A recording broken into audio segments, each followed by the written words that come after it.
government expresses willingness to support collective actions to end COVID-19. Date for conduct of party primaries and submission of names of candidates remain, INEC chairman tells political parties. Also on the program today, attention is on e-learning, management system in the midst of COVID-19 pandemic and place of Nigeria's higher institutions of learning. Good afternoon and welcome to Panorama, reaching you from NTABNI Network Center. I am Obehi Utobo Aprasai. A crucial meeting on the security situation in the country is underway at the presidential villa. State House correspondent Adamu Sambo reports that the meeting was summoned by President Muhammadu Buhari. In attendance are the Minister of Defense, Bashir Magashi, National Security Advisor, all service chiefs led by the Chief of Defense Staff, General Gabriel Abayomi Olushaki, and the Inspector General of Police, Mohammed Adamu. Also participating are the Directors General of the Department of State Services and the National Intelligence Agency, Secretary to the Government of the Federation, and the Chief of Staff to the President. The meeting, being presided over by the President, is to discuss the worrisome challenges of security in parts of the country and chart the best way forward. NTA News will keep you posted with the decision taken at the strategic engagement as soon as they are made public.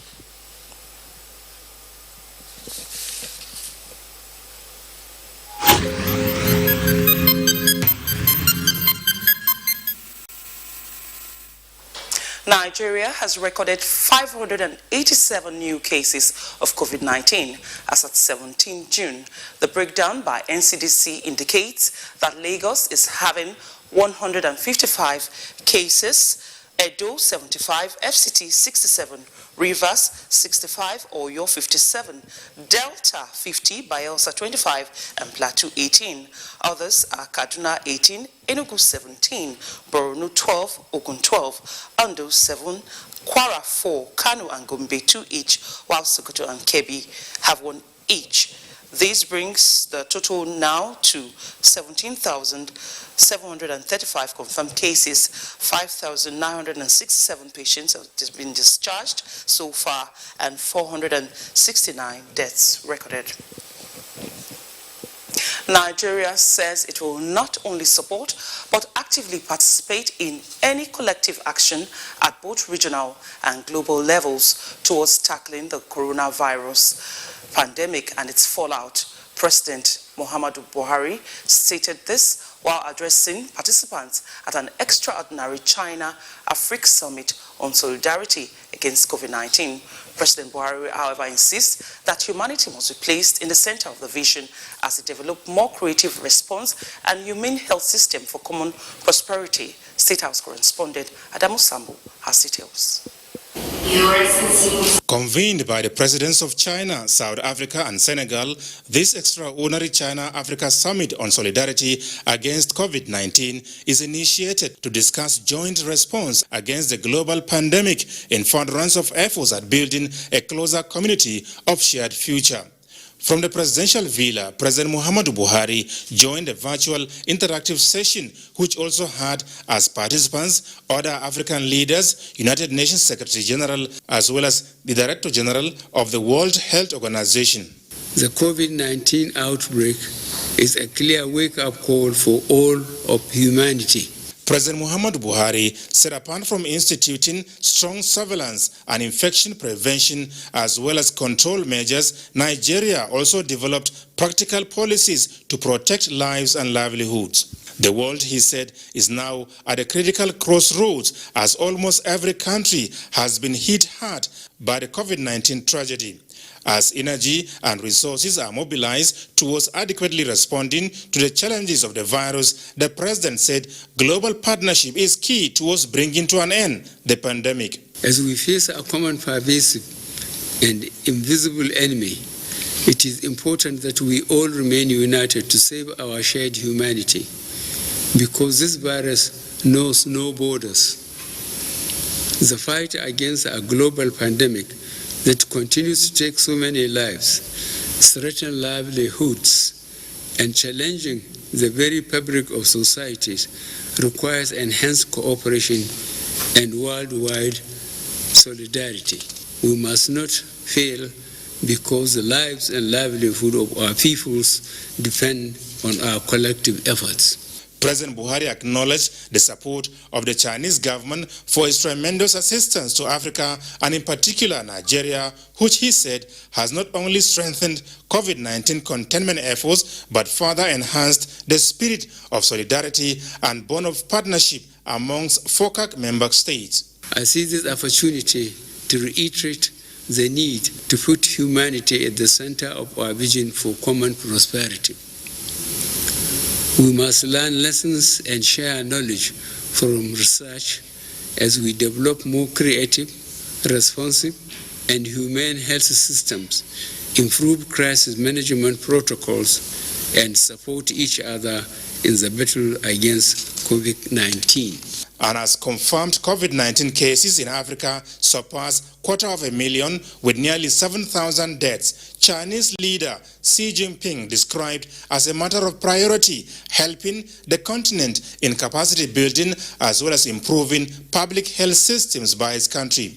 China has already pledged to provide $2 billion over the next 2 years towards helping the COVID-19 response, as well as enhancing economic and social development in the affected developing countries. The Chinese and African people are poised to embrace better days ahead. During the virtual interactive dialogue, participants appreciated the United Nations Secretary General Antonio Guterres for the recent launch of a COVID-19 response and recovery fund. This is aimed at supporting low and middle income countries towards tackling the health emergency as well as addressing social and economic consequences of the crisis. From the State House, Adamu Sambo, NTA News. The search for a homegrown cure for COVID-19 and other life-threatening diseases like malaria and cancer is underway by a team of health professionals in the country. The Azi Biotech National Health Emergency Group of researchers and developers in Jos Plateau State says the drug will also boost the immunity of the body against the diseases. Ijoma Ozomena, on a tour of the plant yard, reports that Netomysian annua used for the medicine is also used by Madagascar for the drug for the global pandemic. Artemisia is an edible vegetable naturalized in most parts of the world, including India, and has a lifespan of 5 months. In 2008, some health professionals across the nation thought it wise to eradicate malaria in Nigeria and discovered a plant which had artemisinin, active ingredient used in producing malaria drug. The artemisinin got from China was originally 0.8%, but when developed in Nigeria became 4.8%, making it higher in content and efficacy to cure ailments. Since we have the plant here, we feel that it will be necessary for us to develop our own malaria drugs. And if malaria drugs are produced in this country, using this plant, our own plant, a sachet of malaria drug cannot be more than 50 naira. Nigeria needs about 3,000 hectares of land to produce enough malaria drugs that will cater for Nigerians. And for cancer, the artemisinin content of this plant, coupled or synergistically working with other components like the scopolectin, has the ability to kill 98% of cancer cells within 16 hours. In the process of innovative and integrative ways of eradicating malaria, the challenge of COVID-19 came up, prompting the federal government to search for integrated medicine. Plus to dot the I's and cross the T's to come up with something that is acceptable to the people. Come up with something that can take care of this virus. At the moment, this produced drug is undergoing trials, while the vaccines and injectables are being developed for the same COVID-19 and awaiting consent of the Federal Ministry of Science and Technology. In Jos, Ijoma Ozemena, NTA News. As various countries of the world continue to battle the mystery of COVID-19, issues of economic and academic recovery are in the front burner in Nigeria. The experience of some tertiary institutions in Edo State is quite amazing, as the effect of the nationwide shutdown is no longer an issue to worry about. Correspondent Eugene Ndubisi, who visited some of the institutions in Edo State, reports that the foundation already laid with the procurement and installation of e-learning facilities have brought students closer to their lecturers, with distance no longer a barrier. There are more than 14 tertiary institutions in Edo State which should have concluded their academic activities for this semester. However, they were disrupted by the shutdown of schools in response to the COVID-19 pandemic. Although some of the institutions had e-learning teaching programs on ground before the pandemic, the current difficulties have provoked a more effective utilization of the facilities in teaching the students. However, some of the government-owned institutions with such facilities are locked down due to the nationwide strike by ASU. One of the private universities in Benin with e-learning facilities has almost concluded its curriculum and semester examinations. This is some illustration that distance is not a barrier as students use apps like Google Classroom, Webinar, Zoom conferencing, and WhatsApp groups. We deployed our learning management systems. The first of which was for each class, the lecturers were to set up WhatsApp groups to keep in touch with them, to keep reassuring them that learning has not stopped. One of the ways human beings or humanity would have used to manage the problem of the pandemic and sustain education without any loss of cycle is the e-learning. Edo University Yamo has also since queued into the program in 2019 through the Canvas e-learning system, which has brought the lecturers and students together at this time of COVID-19. 2 times 10 power minus 10 meters. Okay, 2.862 times 10 to the power minus 10 meters. Yes, sir. Now, I will call upon Power now to recount 3 of these subject area for me. So Power, you have the floor. They are able to do their assignments effectively on the LMS platform, and they are also able to discuss with their lecturers even outside normal lecture periods. Challenges such as internet connection and practical teaching for those in such related programs, however, exist. For our lecturers, what we have done is to subsidize their data since they are not on campus. Ordinarily, for those on campus or for those who have access to facilities on campus, our internet in the university is 24/7. That all tertiary institutions should embrace this practice is a new imperative within the new normal. In Benin, Ogochkuka Ona, NTA News. Sincere apologies. That last report on e-learning was presented by Ogochkuka Ona.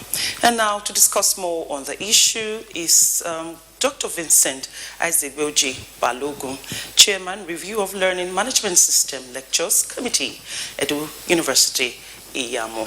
He's here with us in the studio. Good afternoon, sir. Thank you. So let's go straight to the question. E-learning, thanks to the lockdown, has become an increasing favored option.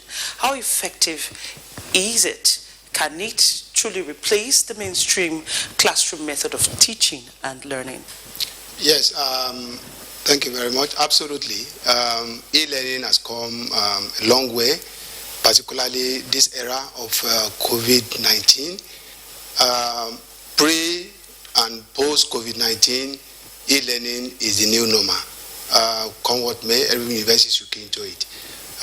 For Edo University, Yamo, they have gone a step further by bringing in the Canvas Learning Management System, which is a software that has been deployed first in West Africa, and a whole lot of software and apps have been embedded into it. So what are the key challenges which impedes the success of the e-learning? For instance, students who can't, you said something about Canvas something now. Yeah. Students who can't afford the facilities, as well as the physically challenged, like the visually impaired and those with hearing impediments also? What are the challenges? Okay, before I come into your challenges, let me quickly mention here that the Canvas learning management system that Edo University Yamo deployed, which is the first in Nigeria and the only platform by which lecturers can teach and students can also partake on the platform simultaneously. More than 500 students can participate simultaneously through videos and audios. Lecturers more than 30 to 50 can also deliver their lecture simultaneously at the same time within 8 hours. Yes, there are a few challenges here and there that we are also trying and doing our best to up. A few of the challenges is, one, we have electricity challenge in Nigeria, for example. Sometimes there will be power failure and then students will not be able to log into the platform to connect. Secondly, sometimes also you have poor students who might not be able to afford maybe the laptop that they can connect to the platform. The app, the Canvas Learning Management System, the software, has the ability. We have embedded the mobile phones into it, okay, so that students can easily connect using their mobile phone, okay, and they will also be able to link with their lecturers straight online using the mobile phone. Also, so many things have been done with the Canvas Learning Management System of Edo University Yamo. For example, the admission processes is ongoing and is live and direct on the LMS, on the Canvas Learning Management System. You have also the examination that we are also planning very hard to also conduct. This will never disrupt our academic activities. Our calendar is still intact. Our students will graduate as at when due, and the admission process will also commence as at when due. So, sir, generally now, we're not just looking at a particular institution. Are the facilities for e-learning available, and are they enough to sustain this new option? In a general view, apart from maybe your institutions they have, do you think this e-learning in Nigeria, there are facilities for the e-learning that are they available to all?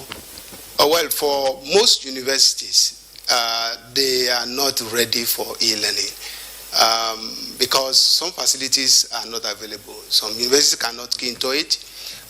They are not able to key into it because, one, they don't have the infrastructure and they don't have the facility to key into it. But like I said, for Edo University, we already have a built infrastructure and facility that can take the learning management system. So what does it really take to implement this e-learning system? To implement the e-learning management system, for us at the University, what we did, one, is to connect with the Canvas learning management system. So for any university that want to adopt an e-learning platform, they should connect and get an app. One, either one of the learning management system. You have Blackboard, you have Moodle, you have Docebo, and so many others. Okay. But the Canvas learning management system has the capability to take a whole lot of online live videos, ability to conduct CBT exams, has the ability to also to give transcript. You can apply for transcript online and offline, okay, whatever method you want to adopt. And so generally, if a university can take any of that, that will be... To be smooth sailing in the e-learning program. Thank you very much, Dr. Vincent Isegbeoja Balogun, for coming to Panorama today. Thank you. Thank you. And now let's take our break. When we return, Panorama continues. Please, just stay with us. For now, the best and most efficient way to avoid getting infected is through regular hygienic and sanitary practices, as well as social distancing. As individuals, we remain the greatest weapon to fight this pandemic. By washing our hands regularly with clean water and soap, disinfecting frequently used surfaces and areas, coughing into a tissue or elbow, and strictly adhering to infection prevention control measures in health facilities, we can contain this virus.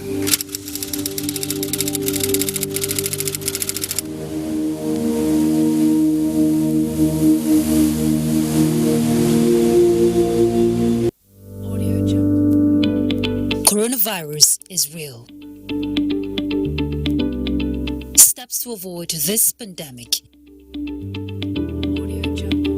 Wash your hands regularly or sanitize your hands. Keep social and physical distancing. Avoid crowded places. Stay at home unless absolutely necessary. Don't touch your eyes, nose, or mouth if your hands are not clean. Avoid the spread of coronavirus. Coronavirus is real.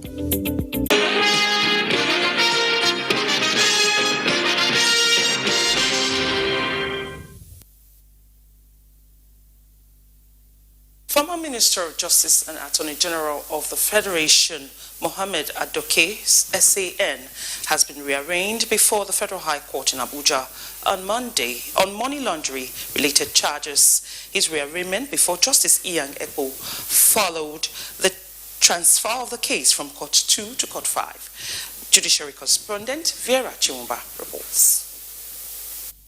Apart from the transfer from Court 2 to Court 5 indicating that the matter starts afresh, that is de novo, there are two underlying components to the charges against him: the money laundering charges and the sale and fraudulent disposal of proceeds of sale arising from Malabo oil and gas deal.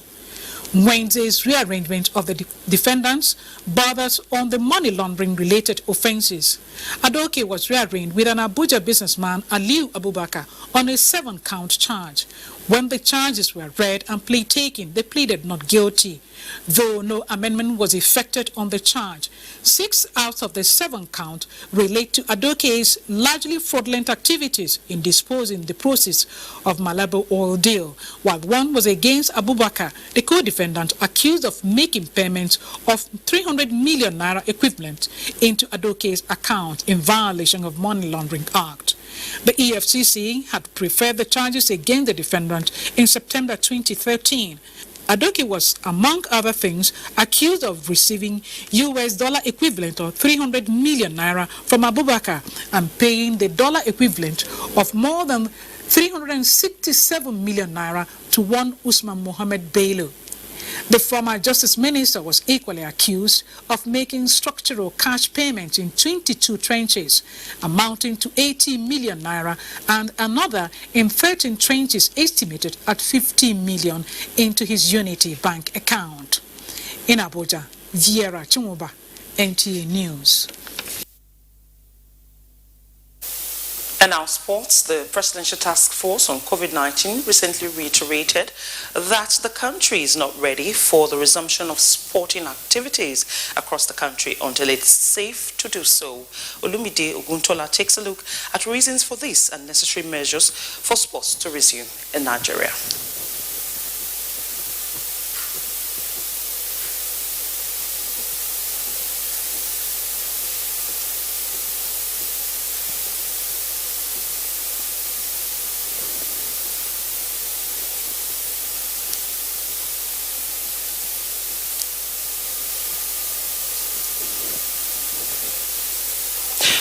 Seem to be experiencing some challenges there, and that's the much we can take on Panorama today. Thank you very much for watching. Good afternoon.